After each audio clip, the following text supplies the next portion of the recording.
my guess is in a video like how to change your personality, he is going to talk about repetition and routines. That's going to be a huge thing. Making sure that you do the same positive things towards your objectives every single day. Understanding when you slide back from those objectives. Keeping something repeating. Becoming the person that you want to be. Also, too, it's going to be about perception. So when you take a look at a situation, really you're looking at your own thoughts. When something happens around you, that what you see is your own mind.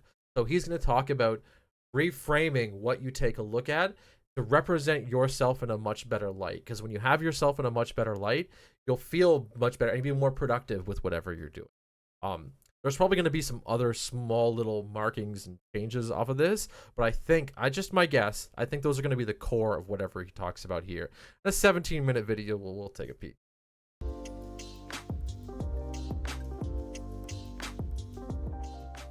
So a lot of people that I talk to fantasize about wanting a life transplant, right? So you wish that someone would come in and pluck you out of your current life and drop you into a different life, or you have tons of money and lots of people who love you. We wish we could kind of do a life transplant. But even more people that I talk to wish that you could transplant someone else into your life. Because if you were actually a different person, if your personality was different, if you were more resilient, if you were more excited, then your life could be so different. If a better version of you was actually living your life, then your life could be completely transformed. And that may sound crazy. That may sound impossible. Which is actually really true, right? Like, if the room doesn't make the person, right? The area doesn't make the person.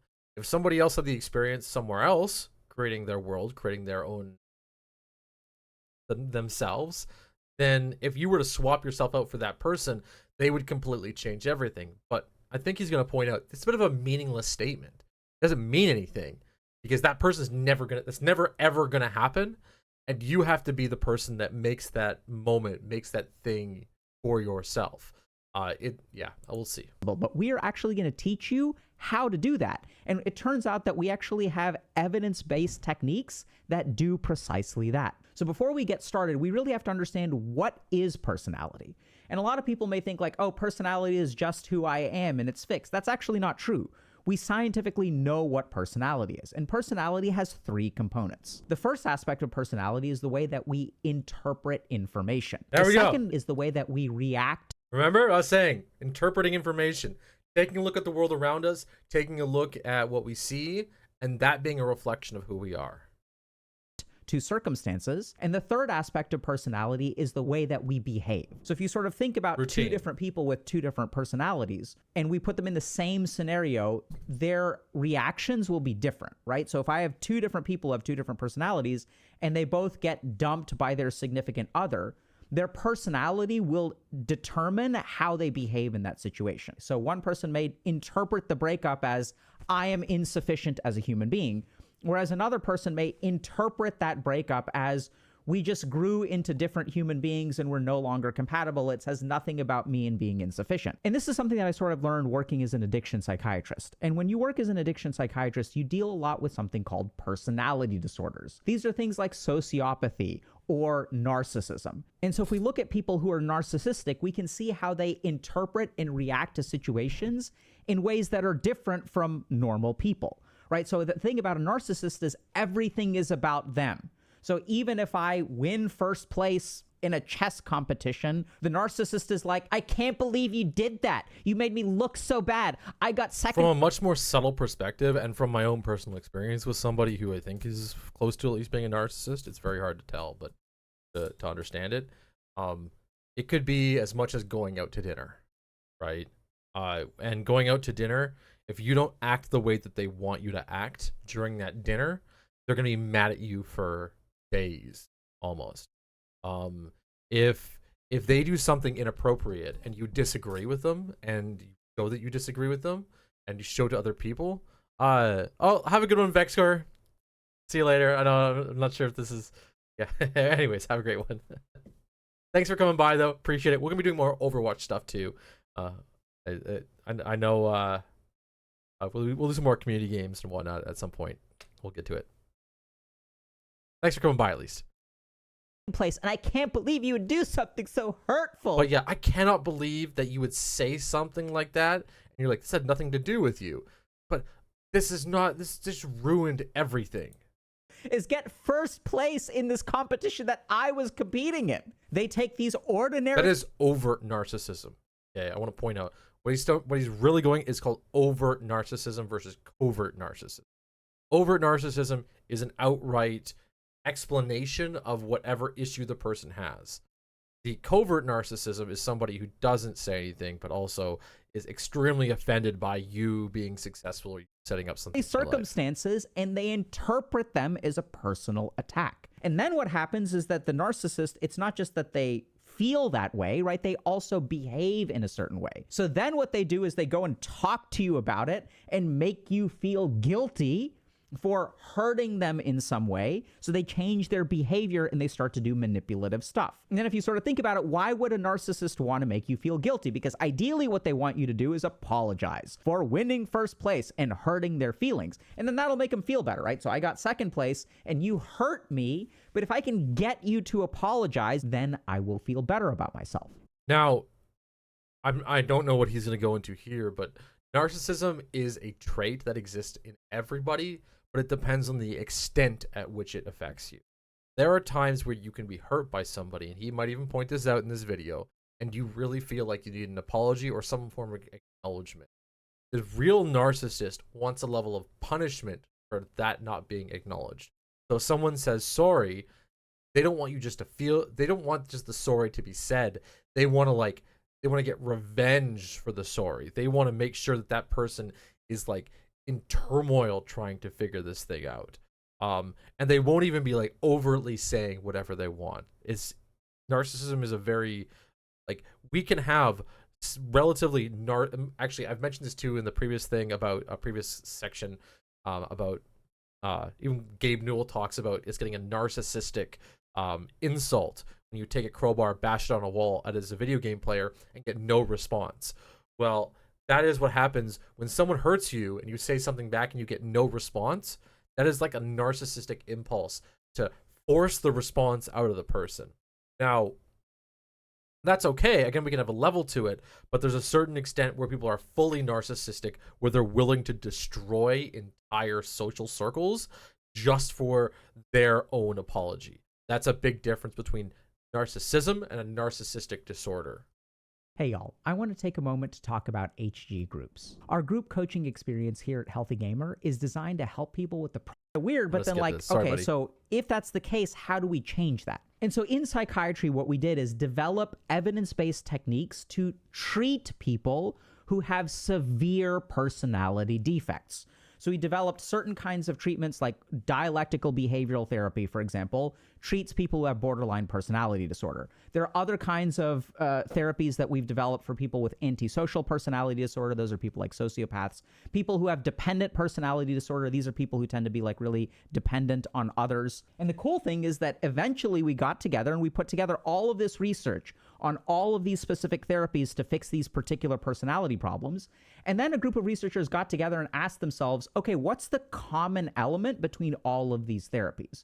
What do all of these therapies share? What's the fundamental? So what they're looking at, and just to translate this into a little bit, or we'll make it a little more in depth, when they're talking about a treatment really is anything that has a reported positive outcome. So walking outside and going through nature is like a treatment. And having a treatment plan means that every single day they send a whole bunch of people out walking in nature, and that has a reported positive effect on that person's life. Now, when he's talking about comparing them all, if you take mental health across its entire scope and you have a whole bunch of treatments, talking to friends, walking through the bushes, going for a bike ride, writing a letter, any of these are considered treatments. And we ask ourselves, well, what is the similarity between all of these different treatments that we have that maybe potentially points us to the core of what this mental illness is? Context. That allows us to change anyone's personality. And they settled on two major factors. metacognition and meta-emotion. And so what metacognition is the way that we think about our thoughts. And what meta-emotion is the way that we feel about our emotions. So I'll give you all just a simple example of meta-emotion. So sometimes I will go to a party and I will feel socially anxious. Oh my God, I'm so anxious, I'm afraid. And then after scrolling through my cell phone, on the side for half an hour, the social anxiety gets too high and I decide to leave because no one's talking to me. And that's not where it ends though, right? Because once I leave the party, then it's not just the anxiety that I dealt with, it's the way that I feel about being so anxious in the first place. Yep. I get angry with myself. I feel ashamed with myself. I start to fear the fear, right? Oh my God, this fear is out of control, this anxiety. Remember at the very start, I did talk about perception, right? That is what he's talking about right here. When you are in a moment and you feel like you're angry, happy, sad, that is being in the moment, right? That is understanding the moment. But then how do you perceive your emotions about that situation? If you get angry, do you feel good about getting angry? Get sad, do you feel good or bad about getting sad? There's like meta. We're layering up here. It's out of control. I feel anxious about being anxious. And if you really look at what screws you in life, it's not the anxiety. It's all the crap that happens to you when you feel anxious. You start getting anxious about feeling anxious. You beat yourself up. So if I actually beat myself up for being anxious in the first place, and I get anxious about my anxiety, what do you think will happen the next time I go to a party? It's not just the social anxiety that I'm dealing with. Rinse and repeat. It's my meta emotion that actually cripples me and screws me in the future. And this is the key thing that these researchers discovered. It's not the thoughts themselves or the circumstances or even the emotions. It's the way that we react to those thoughts, emotions, and circumstances that actually determines our destiny. And so we really need to understand what metacognition is. And as you start understanding metacognition and meta-emotion, you will actually be able to change your personality. And the real tragedy... Because you can start to look at what you're doing and tell yourself it's irrational and then not feel bad about it being. You have to be okay with irrationality. Like, as a human being, you have to know that sometimes you're going to react in certain ways that are not the most optimal. So if you feel bad about the way you react, and it's okay to even feel bad about it. Sometimes people should feel bad about the way they react. It's as simple as that. But the outcome of that, what is the outcome? Does it make your life worse? Does it make it better? What does it do? Here is that if you think about how you go about trying to improve your life, what you actually do is try to control the circumstances of your life, right? You try to focus on particular events. I want to get a job. I don't want to be alone anymore. I don't want this person to break up with me. And what we actually don't control at all is the conclusions that we draw from what happens in real life. Literally, the only thing that you can control in your life is the stuff in here. We can't actually control whether someone promotes me or doesn't promote me, breaks up with me or doesn't break up with me. But that's actually where we spend all of our cognitive energy. And this is exactly why we end up stuck in life, because we put all of our energy into fixing things out there, because that's really what we want, right? I want to get promoted. I want to get married. I want all of these things, and that's where we put our energy. But the real tragedy is that we don't actually pay attention to how those events affect us up here. And it's the way that we are up here, it's our personality that actually determines our destiny. So let's say... And I want to point this out too, again, from a very personal perspective. I know a lot of family and friends, people that I've had in my life, that they don't think some emotions are a part of their own feeling. And there's been times where they're blowing up on me and I have to like let them blow up. I just have to go like, okay, this is your emotions, please. And then by the end of it, you have to go, how do you feel about it? And they go, that's not me. That's not a real thing. I've heard this multiple times from multiple people. And like, well, no, that is you. You have to accept that. And you can tell there's like a level, what makes the conversation, what makes problem solving so difficult is they're refusing to admit that the thing that they are is something that they don't like, right? And if you refuse to admit that that's there, then you can't address it. There's no way to fix it. That I get dumped by someone. When I get dumped by someone, I will try to avoid that. I will try to repair that, and I'll spend a lot of energy trying to repair the relationship. But what I actually completely ignore is the conclusions that I draw about myself up here, right? So when you get dumped, you're like, oh my God, I've gotten dumped. How do I get this person? I'm going to be alone. I'm not worthy. Oh my God, all this stuff is going on. Those are the thoughts that we actually assume is true. We let the conclusions from the crappy stuff that happens to us in life go completely unchecked, right? So if you get a B on a test, your mind forms all kinds of conclusions about who you are. And if you stop and really think about it, you can't control what another human being does, but literally the only thing that you have some degree or even complete control over is the conclusions that you form from an experience. No one else gets to determine your conclusions about your life and your experience for you. Which can get confused to sometimes just thinking happy thoughts. And that's not always true. There are even psychologists or people to counselors that I know for sure personally, like I said, unless I'm saying from personal experience, where they just cannot imagine a worse world. And a lot of what they're saying is the same stuff, but they're talking about just being happy about it. And not, you have to be content. Content is different than happiness, right? Some bad things can happen to you. You can feel like a shitty person. You can feel shitty about the outcomes, but you want to be content that what you're going to continue to do is going to be addressing that issue. So we go through life automatically forming reflexive conclusions about who we are. And as we form those conclusions, those will change the way that we interpret information. They will change the way that we react to circumstances, and they will change the way that we behave. Okay, this person didn't text me for 2 days. Well, how do we interpret that information? Well, that depends. Am I a loser? Am I not a loser? Because if I conclude earlier in life that I am a loser, that becomes a facet of my personality, right? And then we go through life thinking, I am a loser. And so if I go through life thinking I'm a loser and someone doesn't text me for 2 days, the meaning of that text, not texting for 2 days, changes. This person doesn't text me because I'm a loser. But you all see how, like, me being a loser is completely independent from whether they text me or not. There are 1,000 different reasons why someone may not text me for 2 days. But it's the way that I interpret that information. It's the personality of being a loser that ultimately determines how I react to that. And then the problem is that if I'm letting loser run the ship up here, this is a metacognition that I have, right? Because it's not an actual thought. It is a thought about my experience in life. I am a loser. Then that feeling of I'm a loser will change the way that I behave and react to that person.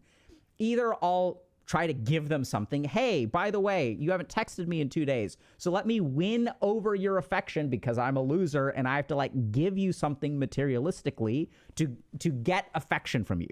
And then what does that do for my life, right? That will determine that the people... A lot of bad feelings are built off of, like, what you feel about the feelings, which is it's a hard thing to get over, but you...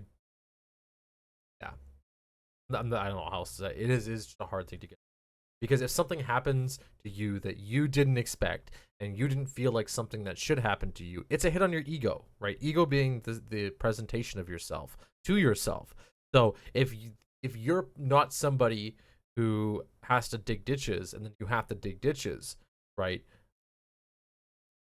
Then you're going to take it a lot worse than somebody who feels like they have to dig ditches and just has to dig the ditch because they don't think anything about the ditch digging at all. Where someone who's very like, this isn't me, has to really, like, will really kick themselves for doing something that the average person might consider pretty honorable or pretty straightforward. I end up spending time with are the people that become dependent on my materialistic or financial support or gifts. Because that's what you have to do if you're a loser, right? You let people walk all over you unless you keep on giving them gifts and all this other kind of crap, or you give them the gift of helping them feel good about themselves by making yourself small and boosting their ego. You do all kinds of unhealthy behaviors, and this is going to determine your life. Then you wake up one day and you wish you had a life transplant because you've surrounded yourself with people who you have to go the extra mile for instead of them creating a reciprocal relationship.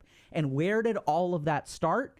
It started with the conclusion that you're a loser. And then if we sort of think about where did that... That's a big story. I know we're going... He's kind of wandering off a little. It's fine. He's talking about an example here. But you can pick a million stories like this over and over and over again. It doesn't matter what it is, how it's set up. Like you can literally, it's okay to think, fuck, I'm a loser. I screwed that up. I really messed that up. What's not good is to think, I'm a loser. I don't deserve a shower. That's not good. I'm a loser. I don't deserve to make a tweet. I'm a loser. I don't deserve to have a stream. I'm a loser. I don't deserve to get a job. I'm a loser. I don't deserve to have a car. I'm a loser, right? I don't deserve that extra little bit on top of it. Is that function is that actionable thing that he is talking about that you have to be aware of when you when you do something? What is the response? What do you think that you owe yourself in the person that you are making yourself be? Conclusion come from? It came from events, right? That's what you'll say. You'll say, well, these three things happened and this is how I determined I'm a loser. But hold on a second, because it's that determination that is the metacognition. When those three events happen, there are different ways to interpret those events, right? Bad luck or bad circumstances, or maybe the reason you don't have friends is because your parents literally did not teach you how to make friends. Maybe the reason that you don't have friends is because you were part of a cultural group growing up, and so all of your friends were sort of thrust in front of you. You were an Indian kid hanging out with a bunch of Indian kids, and then when you moved off to college, then you didn't have the skills necessary to make new friends. But that's never the way that we interpret it, because we interpret it automatically. And so it is. I love that. That's a good perspective. Something really to know, right? I think he's doing something that I think he's sharing a personal experience, right? You can be honest with yourself. Sometimes you do wake up and your family is fucking retarded. Okay? Sometimes you do wake up and the culture around you is retarded. Sometimes you wake up, what I mean by sometimes you wake up, sometimes you just are a person born in that situation. Sometimes you are a person born in a bad spot. Imagine if you were born to Hitler, and that would suck. You gotta at least like empathize with that. And sometimes you gotta look around and go, you know what? Everything around me is disincentivizing me to have positive outcomes in the things that I'm attempting to do. So if I go against those things, that is me. I am not all of the shitty things that I identify around me, right? You have to think, I am the person who is looking at these things as issues and overcoming them one at a time, right? The person who is attempting to overcome them, always the person that has better outcomes, and even like if you're just worried about perception, a better perception in society, right? So when our metacognitions, the conclusions that we draw from life, run rampant, that we start to lose control of our life. And the good news is that you can actually change all that. As you start to shape your metacognitions and meta emotions, literally your personality will change. As you start to change the way that you interpret information, react to circumstances, and behave, then your personality will change. And then as your personality changes, you will literally wake up as a different person. And we know this because we've done this scientifically with like literally millions of people. We've taken tons and tons of narcissists and gone through this painstaking process of metacognitive changes, which is how they no longer become narcissists. And we can actually do that. And so now the question becomes, how do I actually go about changing my metacognition? Now the question, just to visualize this, because I know a lot of people are visual learners, and I know that's a little whatever. It's still good to try and put everything down on paper. So your brain, okay, try that again. Brain has little neural pathways, okay, throughout the entire thing. Whenever you have a thought, it injects electrical neural pathways all throughout your brain. Let's color. Injects these neural pathways all the way through. Something happens. When he's talking about you waking up as a different person, well, what makes a different person are the different thoughts. Thoughts are just the pathways in your brain that ripple throughout the fabric that is your brain. You know? And if, let's say, this is the loser pathway, this pathway right here says loser. Okay. And there's two pathways. One pathway says, loser, you don't deserve nothing. Go just say die. Die. Suicide. Ooh, scary jokes stuff. Anyways, right. This is the path that you normally think. Okay. And comes along is a new level of thought where you can be the loser. You can still think, oh, hey, I lost this thing. But instead of thinking, oh, you should die, how do you reframe the thought to go all the way up the same pathway, but then split off into a different section and think something new, like retry. And that is what a thought is. That is the difference. When he's saying you wake up as a different person, you literally do, because your brain is now using completely new pathways to construct new ideas. The question is, where does this original thought come from, and how do you reframe that thought so you don't think, I want to die, as opposed to, I'm going to retry. And so there's one really key place that we're going to start, which is observe and be careful about the conclusions that you draw from the experiences in your life. So if you go do something, let's say I apply for a job or I ask someone out on a date, you'll notice two things. The first is that you will feel some amount of reaction, which is completely automatic, right? So like you feel hurt and you feel rejected. But if you're not careful, you'll notice that that emotional and hurt and rejection, which will disappear over time, will actually transform without your knowledge into a conclusion. And that's the step that we need to stop. So what I want you all to really do is pay attention to the conclusions that you draw, and your mind will give you all of this evidence, right? And so you will feel like that is an appropriate conclusion. But a lot of times the evidence that it actually presents to you is shaped by all kinds of emotions. Because if you really stop and think about it, the conclusions that you draw about yourself are formed based on evidence that you collect when you are highly emotional. The evidence that you actually collect is not objective at all. And so then the conclusions that we draw are by definition not objective. In the Buddhist tradition, there's this concept of the two arrows. And what the Buddhists believe is... What I want to point out, and this is where Dr. K gets a lot of criticism, and this is where I'm going to give him criticism, but still, again, we listen to it. Okay, there is a lot of weight put on traditional medicine and traditional ways of thought. Now, the way I see it is there's always going to be value that you can pull from why people did things the way in the past. The Buddhist perspective is what he's going over. I think it's really, really important to understand you can use these mental tools as tools, but they are just tools that are separate from reality and separate from your thought, right? There's nothing like, even proving something with psychology is extremely hard. So yes, we can take the scientific method with them, but keep in mind, even if you do take the scientific method with psychology, it's still a tool. It's never gonna, the tool doesn't fix the problem. It's how you use the tool that matters. That we get hit by two arrows in life. The first is the arrow that life shoots at us, which we can't avoid. And the second is the arrow that we shoot at ourselves for getting hit by the first. I get angry at myself for losing my temper. And one of those things we can control, and the second one we can't. And this is what was really confusing for me, because when I was studying like psychiatry, I went back and I looked at all these yogic and Buddhist texts, and like, where's all the psychology here? Like, where's all the information about anger and trauma? Like, none of that stuff is in the yogic texts.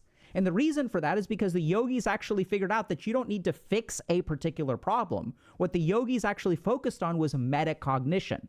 So when they have all of these practices like meditation, they just transcend mind and they don't care about the content of what's going on in your mind. And that's why Patanjali's Yoga Sutras doesn't have any information about particular traumas. Instead, what these old yogic texts have is this sort of exploration of how do you move past cognition entirely and start working at the level of metacognition. Because when you start meditating and when you start looking at working at the level of metacognition, whatever is in your mind will get solved.